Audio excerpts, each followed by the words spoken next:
Hello everyone, it's Winona the left-handed beader. Welcome back. Welcome if you're new. This is my third attempt at this video. I don't know why I'm struggling for words so much this last few days. I think I'm getting run down. And I did one video the other day and I haven't been feeling well since. And I thought, I can't upload that video. I was just stumbling through the whole video and I said so many wrong things. So then I decided this morning I would redo the video. And I got about halfway through it and my camera wasn't focusing. And I just, I thought, you know what? I'm just going to restart and let's hope that take 3 works. Anyway, our stone this month is blue apatite, and this is a piece of blue apatite that I keep on my desk. And I really love blue apatite, and I'm just going to give you a little of the metaphysical properties. If you believe in that, that's fine. If you don't, just skip through, fast forward till I'm done with this. So psychologically, apatite increases your motivation and helps build up your energy reserves. It draws off negativity about yourself and others, and they often say it's helpful for hyperactive and autistic children. Now this is not like FDA approved. This is just what people believe, okay? It helps heal bones and encourage formation of new cells. It aids in the absorption of calcium and helps cartilage, bones, teeth, and motor skills. And I don't know what this word is, ameliorates arthritis, joint problems, and ricket. This stone suppresses hunger and raises the metabolic rate, encouraging healthy eating, heals the glands, meridians, and organs, and overcomes hypertension.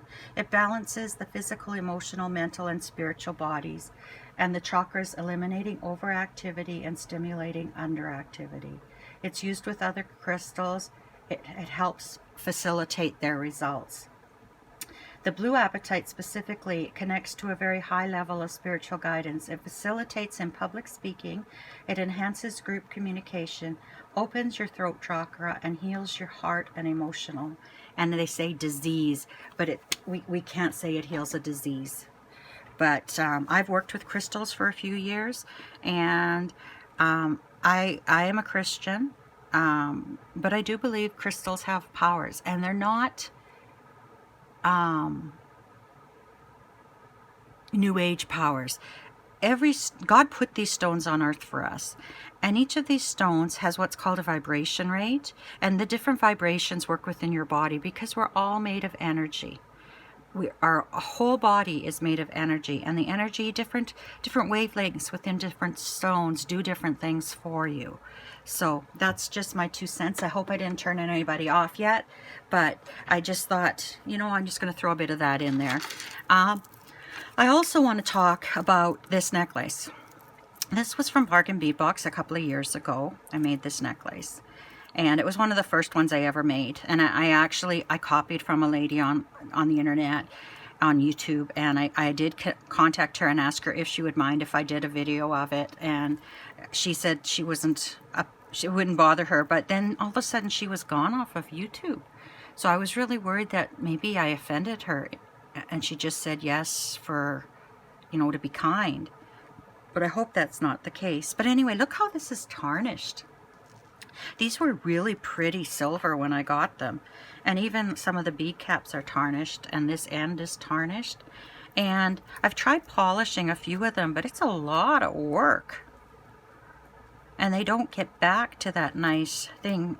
So I'm going to take it apart, but I'm probably not going to put it back together the same way because I don't like the way this hangs. But I don't know if I can use these again, because if they're going to tarnish in 2 years like that. But then again, all metal tarnishes. But I don't live in a humid country. It's pretty dry where I live. Yeah, I don't know. Is there a solution you could put these in to help remove that residue that gets on them, the tarnish? If there is, maybe I'll take it apart and I'll do that, and be mindful of the fact that they will tarnish, and wear the necklace more often. I haven't even worn this necklace anywhere. But anyway, I just wanted to tell you that, you know, I'm really glad that Bargain Bead Box, or Bargain Bead Box is including more stainless steel metals in their boxes, because they won't tarnish like that did.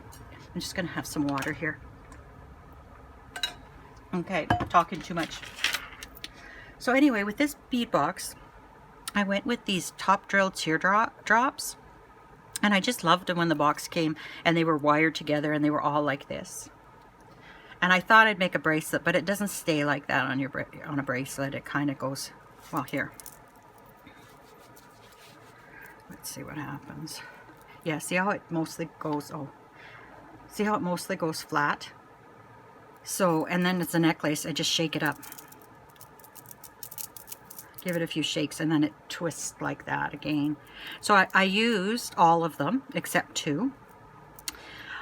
On the sides I did 3 bicones, one of the teardrops, and a bicone and a teardrop, and I repeated that down to a little ways, and then I did 14 of the teardrops without anything between them, so they cluster. And then after the 14 I again went bicone, teardrop, and then ended with the 3 teardrops. I used clamshells to cover my crimp beads, and I used some of the chain, and then I used one of the toggle clasps. I find it's, when I sit here and do it like this, I have no problem, but when I'm trying to put it on, I find it hard to get it through. So I don't know. So there was my first necklace. And then I made a pair of earrings to go with. And I did buy from their sister site, Bead Box Bargains, a while ago. I went on and I bought a whole bunch of stainless steel components. So these earring posts are stainless steel. And all the jump rings I use in the necklaces are stainless steel. I used 3 bicones, and then I wire wrapped, just really loosely, messy, 2 of the teardrops. But that metal even looks a little tarnished now. Anyway, there's that. Then the next one I made, I just did links. So I used the tiger iron, the 10mm tiger iron, and I put a bead cap on each side and one of the big spacers, the metal spacers. Oh, sorry, I'm not in the camera. And then I did a link of the snowflake, and in between each of the links I used a 6mm stainless steel jump ring. I did another unit with the tiger eye, the bead caps, and the spacers. Then I did one with the agate, and I just repeated that over and over, and it's really nice and fluid because of the 6mm jump rings in there. Often I won't use jump rings, and sometimes it gets a little bit kinky, but it works really nice here. And this one here, I also put one of those toggle clasps on. So then I made a pair of earrings to go with. I didn't use the jump rings in the earrings, I just used the eye pins. These earring components, the hooks, are stainless steel. And then I did the little snowflakes, the agate, and then the tiger iron. I made a bracelet. Where's the bracelet? I don't know if I really like this bracelet, and I may redo it. And what I don't like about it is, I don't like, oh, that jump ring's not closed very well. I don't like when you do a component like this, and then you use beading wire, and then you've got this big space. I put clamshells on, but there's still a fair amount of space. Boy, I gotta close that jump ring. I often, when I'm beading, I can't see my closures that well. So after I'm done, I'll often go through with the magnifying lens and check all my closures, but I guess I haven't done that yet. And then I just did a component, mixture of the beads I used in the necklace.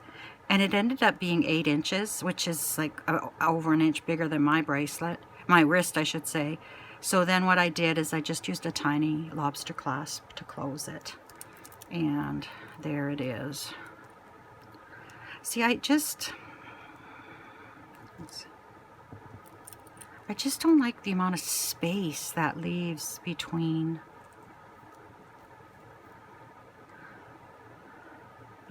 there. And I guess maybe it's my fault. Maybe I needed to pull that tighter and not leave such a big loop. But I don't know. We'll see. I may redo that. Then what was I doing? Oh yeah, I have lots of wire, and I never used my wire because it was in the hallway and in containers. So when we redid the room, I have a shelf beside me, and I have my beading wire, the wire, different chains and things. I have them right beside me. So I have this Coriana chain that I bought from Wendy Whitman when I first started beading. I ordered quite a bit from her, and I never use it. So I took the nice electroplated beads, and I just did them on one electroplated between a bicone, frosted bicone, and just strung them up till I had 2 of these left. I think I only had 2. And then I didn't put, a lot of times you'll put a crimp bead there, but I find that they often change color, so I didn't put a crimp bead there. And I could have put a cover, but I'm not good at closing covers. I just left it, and it's fairly long, but I used the clamshells with the crimp beads at the ends, and then I just put a 6mm stainless steel jump ring between them, because this is plenty long enough to slide over your head, so you don't need to have a clasp on there. So I did that. I think that's one of my favorites. And then I made earrings to go with, and I used some hooks from Bargain Bead Box Bargain. They're stainless steel, and I didn't use jump rings here. I just connected them with the eye pins. And then my final necklace I made is this one here. And this one here, I started with, I added chain to one of the snowflakes, and I attached it. I used a jump ring to attach it to this big jump ring, a little 4mm one and a little 4mm one there. And then I was watching a video quite a while ago. I think it's Marcy or Marnie Creates. I think it was her, I'm not sure. But she often puts a bead cap over this to kind of finish it off. So I took one of the bead caps, and then I took a big, this isn't stainless steel, this is just a big jump ring that I had in my collection that this would all fit over, and hung it on the one clasp, one side of the clasp. It's perfect for that. It's better for that than for a clasp. 2 6mm stainless steel jump rings, then two lengths of chain on each side. I'll just show you one side because it's the same on both sides. So I have 2 lengths of chain attached to a 4mm jump ring. Then I've attached a unit that I made with the apatite, the spacer, the agate, and the spacer and the apatite. Oops. And then another 4mm jump ring. This chain is a little bit longer than the first, but most of the rest are the same size. And I always have 2 chains because it's such a fine chain. And I use the 4mm jump rings. Then this unit is a blue apatite, the bicones, and then what did they call these? Moonstone man-made moonstone or whatever.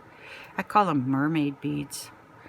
But again, I attached them to the chain with the 4mm jump ring. Those little jump rings really come in handy. Then another length of chain, the same length, and another one of the apatite units. Another length of chain, the same length, again connected with those 4mm, and another of the mermaid bead.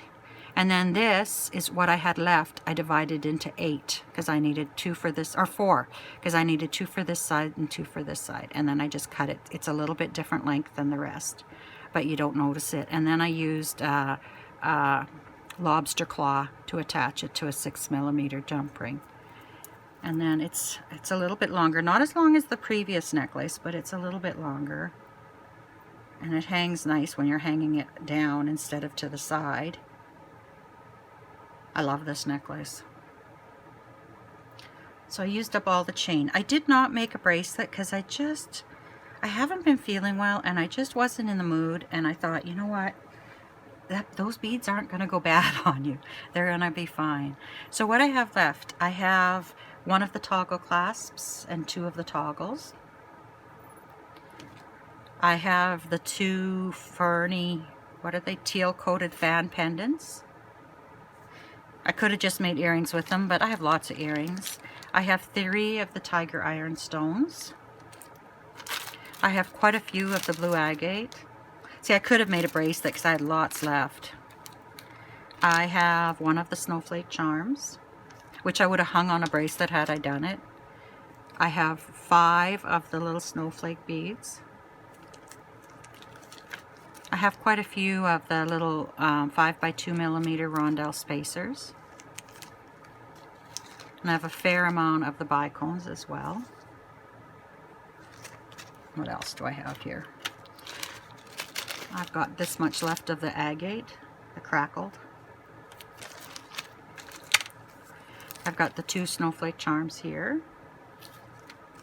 And then I've got a few bead caps. These are, yeah, the moonstone, man-made moonstone. I call them mermaid beads. Oh, I did have 2 left of these electroplated beads. And then the blue apatite. I had thought of doing a memory wire bracelet using all of them, but I'm not sure this blue apatite would fit on the wire. But then I thought, I'm just making it to make it, you know. I'm not making it because I want to make it. So, and I'm expecting that the new bead box should be coming here fairly soon, so I could start working on it. So I think I'm going to call that quits and put that away in my stash. But anyway, that's it for this month's bead box. Let me know your favorite. I don't have a favorite because I say I like this one, but then I like this one, and then I like this one, and I really like the way this one looks when it's on. It doesn't look like much here, but it sure looks a lot better on. But you'll see, I'll put pictures in the follow my video and of it hanging on the mannequin and just draped over some rocks that I picked up when I went to the mountains. And that's about it. I'm going to start tomorrow working on another bead box, and hopefully within a few days. No, it won't be. I'm gone all week. I'm going to Regina to visit my mom. So it won't be till the week after before I get a video up. But anyway, in the meantime, I wish you lots of love and happiness until we meet again. Take care, my friends. Bye-bye.